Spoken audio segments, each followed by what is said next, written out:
नमस्कार। फाइनेंशियल बकवास में आपका स्वागत है।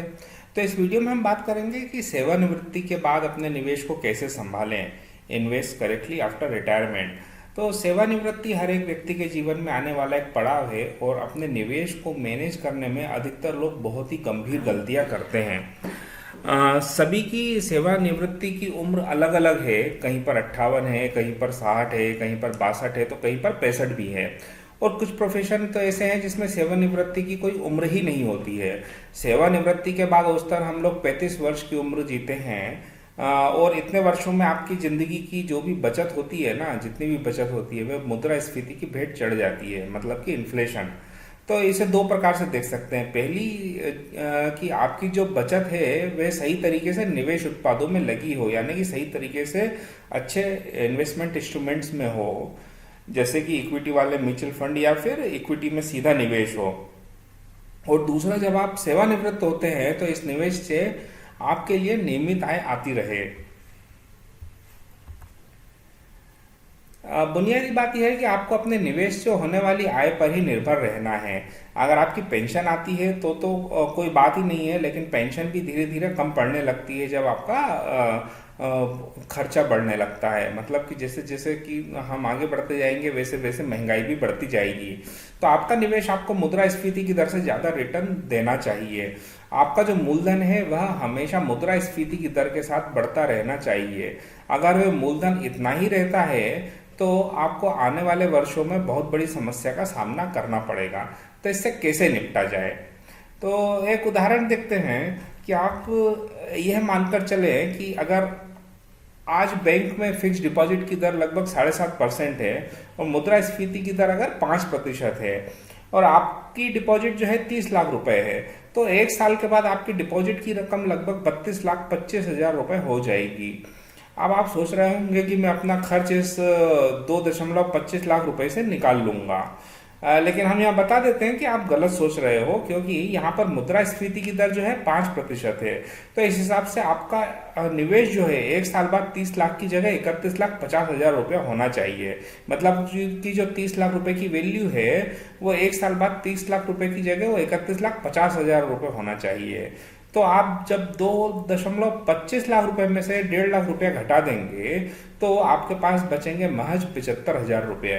तो 75,000 रुपये को आप 12 महीनों में भाग कर लीजिए, तो लगभग 6,250 रुपये आप हर महीने खर्च कर सकते हैं। आप ये भी ध्यान रखिए कि जब आप 10,000 रुपए सालाना से ज़्यादा ब्याज फिक्स डिपॉजिट पर कमाते हैं, यानी कि आपको आपको मिलता है, तो उस पर आयकर विभाग को टीडीएस भी देना होता है। अब यह आपके ऊपर निर्भर करता है कि आप अपने निवेश को 30 लाख रुपए रखकर भविष्य के लिए अपनी आय कम करना चाहते हैं या फिर 31,50,000 रुपए रखकर मुद्रास्फीति की दर को समायोजित कर सकते हैं।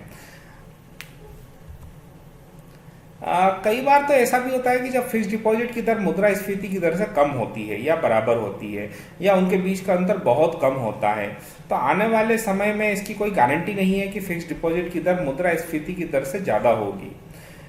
जबकि अगर आपका निवेश इक्विटी वाले म्यूचुअल फंड में है तो स्थिति बिल्कुल अलग ही होगी, क्योंकि वहां पर आपका पैसा बाजार और देश के विकास के साथ काम कर रहा है।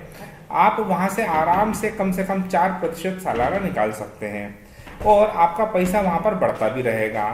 हाँ, जोखिम जरूर है बाजार में, लेकिन आप अपना 50% निवेश इक्विटी वाले म्यूचुअल फंड में रख सकते हैं, जो कि कभी भी एक साथ ना हो।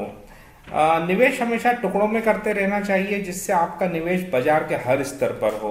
आप बाजार की अस्थिरता से होने वाले नुकसानों से बच सकें।